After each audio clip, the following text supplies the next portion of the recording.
안녕하세요. 화상관제인 홍익표였습니다. 예, 오늘은 이제 과거에 관제인 세미나 한 것 중에 이제 순서에 구애받지 않고 좀 공부해 볼 만한 것을 같이 함께 공부해 볼 만한 것을 한번 해보도록 하겠습니다. 어떤 변호사님께서 이제 세미나에 발표한 건데 슈퍼마켓 등 마트 관련 사건 검토 이거에 대해서 한번 공부해 보도록 하겠습니다. 본 발표자가 이거 발표하신 분이겠죠. 화상관인으로 실제 처리한 사건 중 마트 관련의 사건에 대한 비교 및 의견입니다. 그래서 아마 타산 업무에 종사하는 모든 사람들은 한번 공부해 볼 필요가 있죠. 사례 1. 진로마트 사건이라고 합니다. 면책 불허가 의견 및 면책 불허가 결정이 났습니다. 파산 사건 경과. 채무자는 2016년 4월 11일 파산 선고를 받았습니다. 7년 전 사건이죠. 2016년 12월 29일 8개월 후에 폐지 불허가 됐습니다. 채무자 항고 없이 면책 불허가가 확정됐습니다. 사건 개요는 채무자는 2008년부터 마트 판매원으로 일했습니다. 판매원인데 왜? 채무자 갑의 진술에 의하면 지인 김모 씨의 부탁을 받고 명의를 대여해 주어 채무자 명의로 개인 사업자 등록을 하였다고 하며 결국 다른 사람한테 명의를 빌려줬다는 얘기죠. 자기는 판매원에 불과한데 그래서 2014년 결국 이제 바지 사장이었던 얘기죠. 수원시에 있는 어떤 진로마트를 양수했습니다. 그런데 이때 주식회사 땡땡이라는 업체가 설립됐고 명의 차용자인 명의대여자인 채무자 갑은 각 이사로 등재되어 있습니다. 2014년 6월경 체결된 마트 소재지 임대차 계약서를 보면 임대인란에 소유자 이외에 채모 씨라는 자가 기재했는데 채모 씨는 사채업자로서 임차 보증을 마련해 준 자라고 합니다. 또 임차인란에 채무자 갑뿐만 아니라 주식회사라는 법인체도 등장합니다. 특약사항에 계약 만료 시 갑과 채모 씨 입회하에 보증금 반환함이라고 기재되어 있습니다. 이후 채무자 갑은 진로마트 양수 6개월 후 럭키 할인마트라는 상호로 변경하고 럭키 할인마트는 주식회사 땡땡이라는 법인이 운영하는 형태로 바뀝니다. 채무자는 주식회사의 이사로 등재된 상태입니다.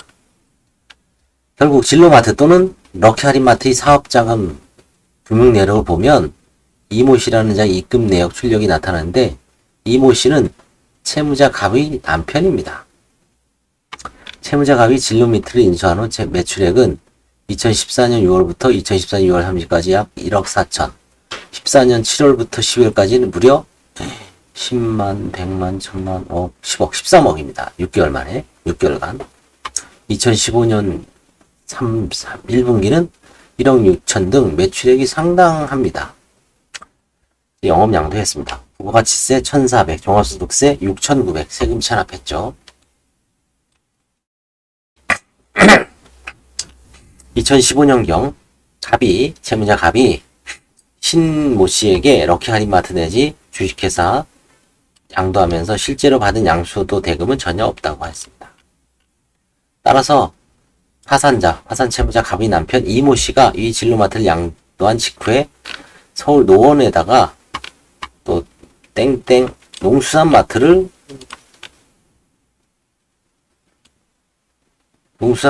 법인을 설립하고 진로마트와 같은 영업을 합니다. 그래서 둘의 농수산마트에는 파산자 갑이 명의 대여를 해주었다는 을 및 을의 아들 김이 근무합니다. 결국은 이 파산자 갑이 이제 여자라는 걸 알 수 있죠. 여자하고 다른 사람을 다 동원한 다음에 이제 임대차 계약을 체결하고, 그쵸? 또 남편 명의로는 또 다른 회사를 만들어 갖고 양도하고 거래를 하고, 그쵸? 결국은 위장 사업을 한 거죠. 캥기는 게 있으니까 비협조적이죠, 그쵸? 지킬 사람은 당연히 비협조적이고 관제인 삐딱하게 보고 관제인 사무실에 와서 툴툴거리고 그쵸? 그럴 수밖에 없죠. 그렇죠? 지키려고 하니까. 관제인 조사의 채무자는 상당히 비협조적이었다. 채무자 거주지에 관한 내용부터 허위 진술하고 관제인이 추가 조사를 하자 그때서야 실제 거주를 밝혔다. 관제인 조사 시 항상 남편 이모 씨를 대동하고 나옴. 이런 경우가 가끔 있죠. 모든 걸 남편이 했기 때문에 채무자, 여자는 아무것도 몰라요. 아무것도 몰라. 이제 까막눈이에요. 그러니까 대답을 할 수가 없어. 왜? 실질적으로 남편이 다 했기 때문에 그 자체로서 그렇죠?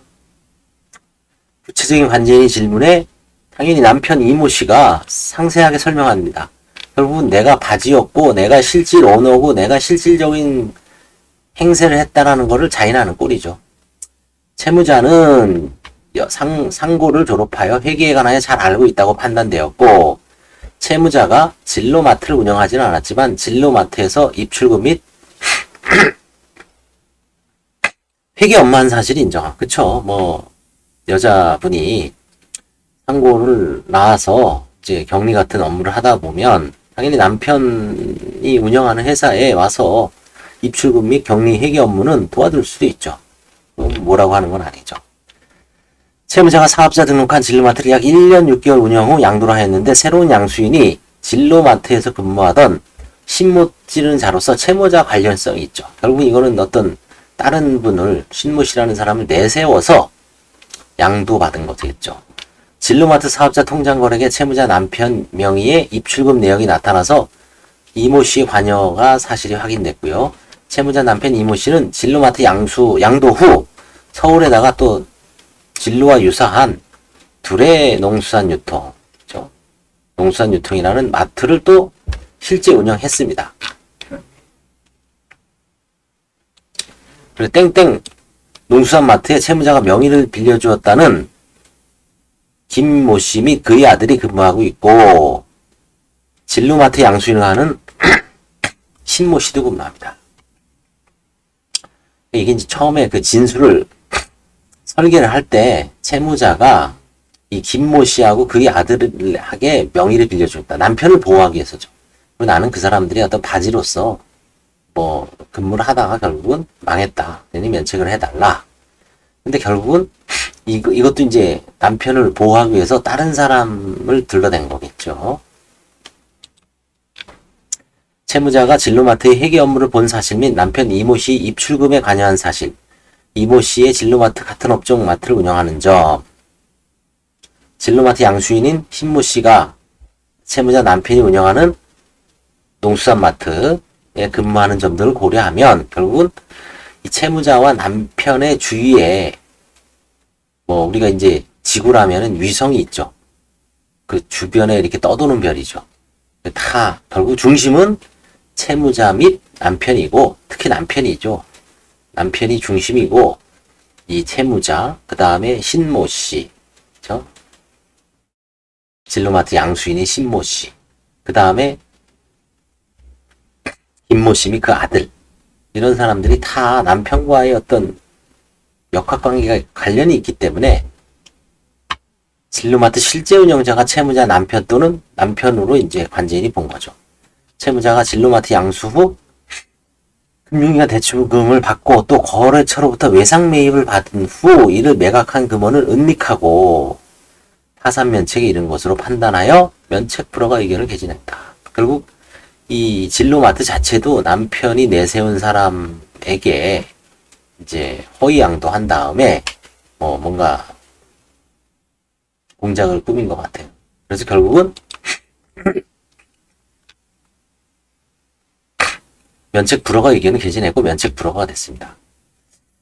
사실은 이거는 저도 이제 마트를 조사한 적이 있는데 상당히 좀 의심을 했어요. 근데 결국 싹 망했거든요. 결국 이 진로마트는 채무자 및 그 주변 인물이 남편과 관련된 사실을 관제인이 조사를 꼼꼼히 하는 바람에 드러나서 결국은 이제 면책 불허가를 받은 사안으로 보이고요. 그 다음에 이제 더 플러스 마트 사건. 이거는 면책허가 인용됐습니다. 면책이 됐습니다. 이건 어떤 사정이 있는지 한번 보겠습니다. 더 플러스 마트 사건.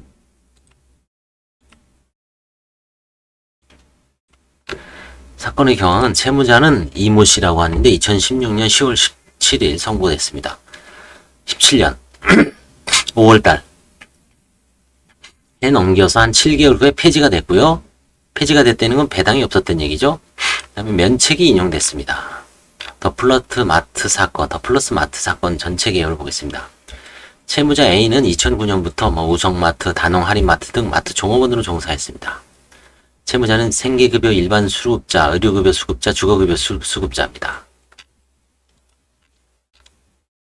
채무자는 뇌병변 4급 장애자입니다. 2014년 7월경 지인 이모 씨로부터 동업을 하자는 제의를 받고 채무자가 사업자 등록 후 양천구 신정동 소재 더 플러스 마트를 인수했다고 합니다.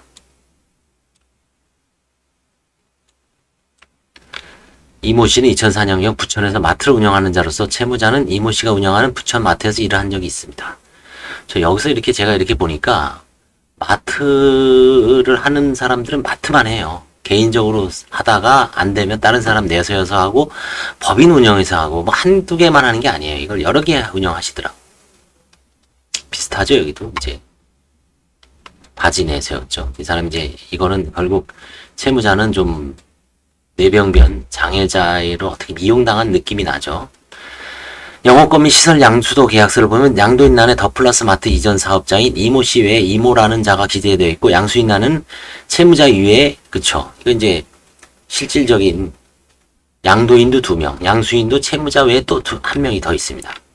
영업권 및 시설 양수도 계약서에 따르면 임차보증금 1억, 시설 권리금 1억 2천만 원, 물품 권리금 1억 4천만 원. 근데 실제 지급한 내역은 없다고 합니다.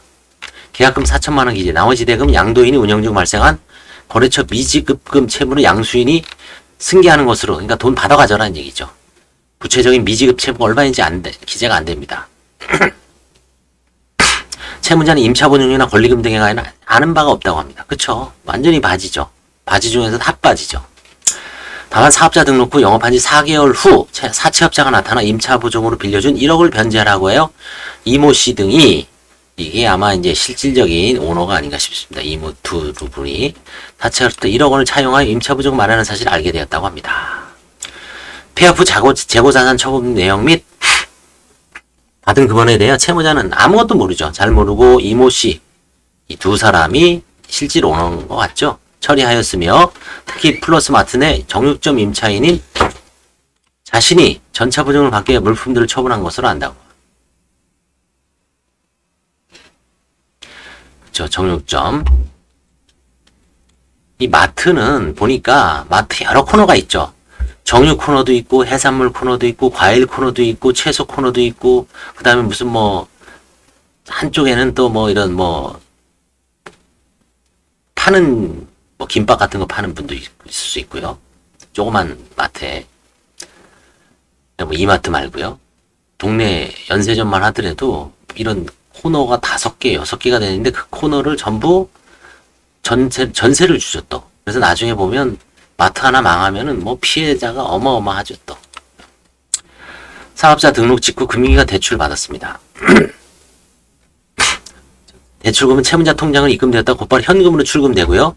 이모 씨 형제인지 아니지만 이모 씨에게 줬습니다. 사업자 통장에 거래돼 입금되는 카드 매출 대금은 즉시 결제 형태로 자동 출금되고요.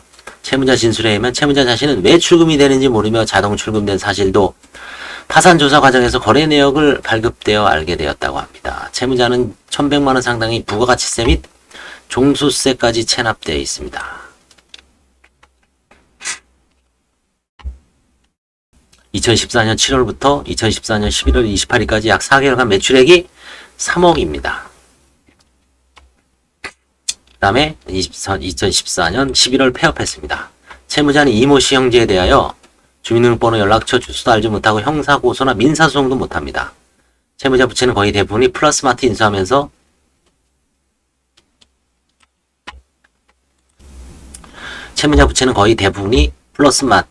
인수하면서 채무승계약과 금융위가 대출 카드 대금입니다. 이 마트 양도 후 채무자의 거주지 유체 동생은 압류 등 강제 집행이 되었습니다. 결국 이 관제인님이 플러스 마트 사건 관련 면책 허가 의견을 개진한 이유는 그렇죠. 이용당한 거죠, 결국. 채무자는, 물론 그게 채무자가 면책 받는데, 면책 불허가 사유를, 배제하는 건 아니죠. 면책 불허가 사유를 불식시키는 건 아니지만, 내병면 4급 장애인으로, 지력, 지능이 좀 떨어지는 것으로 보였고요. 채무자부터 명의를 빌린 자는, 이모 씨라는 자는 채무자를 고용하여 마트 사업을 한 적이 있는 점에 비추어 이용하려고 언젠가 했겠죠. 지능이 떨어진 채무자가 이전 고용주로부터 이용당했을 가능성이 있고요. 채무자는 이전 더 플러스 마트 채권자로부터 거주지 유체동산 압류 강제 집행을 실제 당했고, 채무자 소유 유체동산들이 매각된 점에 비추어 채무자가 더 플러스 마트 인수에 이용된 거죠. 결국 이용됐다. 그죠? 결국 마트 사건의 특징은 뭐냐? 파산 채무자들은 봤더니 마트 종업원도 일하는 경험이 있고요. 파산 채무자 진술은 지인이 부탁을 받고 명의를 대여줘 사업자 등록부만 파산자를 한 것이라고 주장하고, 파산자가 명의를 대여한 지인이라고 하는 자는 대부분 파산자가 일하였던데 어떤 전 오너였든지 전 고용주였든지 아니면 무슨 간접이 있어요. 진짜 직접 간접적으로 관련이 있습니다. 마트 임차 보증을 만회할 때 사채업자가 개입하죠. 고율의 이자를 확 줘서 그냥 임차 보증을 반환과 관련해 사채업자에게 반하는 것으로 계약서에 명기해야 되는 경우가 많다. 사채업자도 자기들 확보하기 위해서는 그렇죠. 형식적으로 영업 양수도 계약을 체결하게 했으나 영업 양수함에서 지급한 실제 양수도 대금은 전혀 없거나 매우 적은 금액이고, 대부분 기존 마트의 부채를 승계하는 형식이고, 이 시기에 금융권으로부터 넘기기 전에 왕창 받죠. 마트 운영기간은 짧습니다. 6개월 내지 1년입니다. 치고 빠지기죠. 짧은 기간이지만 매출액은 상당히 많습니다. 영업 필요 제품들은 영업기간 중에 대부분 외상으로, 그러니까 일단 받았다가 영업 물건이 꽉 차야지 양수하기 좋으니까 가득가득 채워놓는 것 같아요. 썰렁하면 누가 사겠어요? 영업 필요 제품들 영업기간에 대부분 외상으로 받고, 외상 매입 대부분 팔았으며 파산 신청하면서 외상 대금에 대해 면책 신청합니다.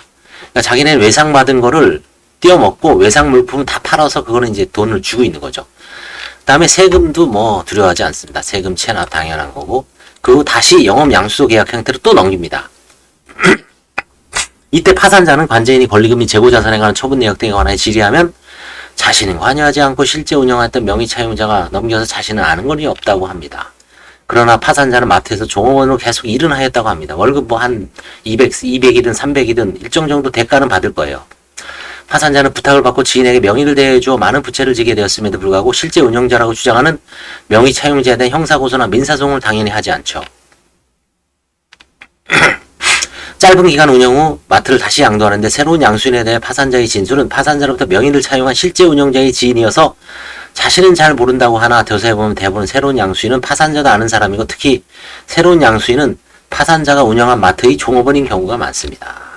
결론, 마트 운영자 중 파산 시자가 있는 경우 양도 양수 경위 및 양도 양수금 실제 지급여, 마트 운영 기간을 잘 검토하여 판단해야 할 것으로 보인다. 그렇죠?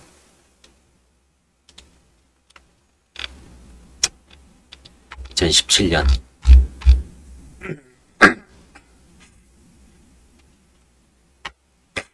저도 마트 한 사건은 제가 기억나는 게, 현장을 한번 가봤더니 이제 그때 어디 지방에 있는 시흥에 있는 한방병원을 조사하고 오던 중에 이제 들렀다가, 사무실 근처가 이제 서초동이니까 그때가 여기 동작구였어요. 동작구 무슨 동이죠 거기가?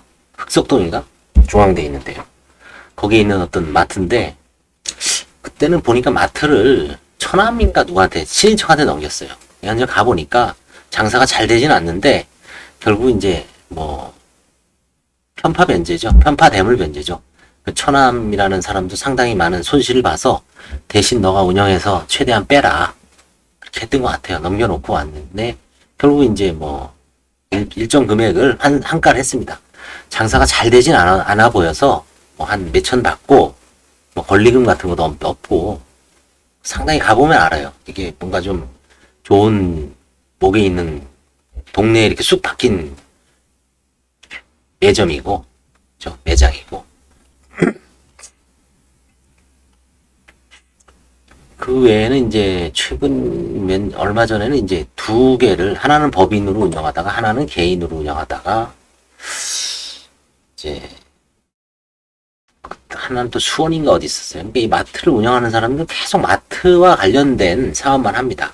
어떻게 보면 이게 이제 마트를 넘기는 과정 속에서 이런 수법도 대대적으로 이제 전수가 된 거죠. 빚만 탁 내놓고 패대기 쳐놓고 또 다른 그 종업원들 다 이용하는 방법이죠. 이런 마트는 가끔 있는데 마트는 뭐 잘 조사를 해야 됩니다. 감사합니다.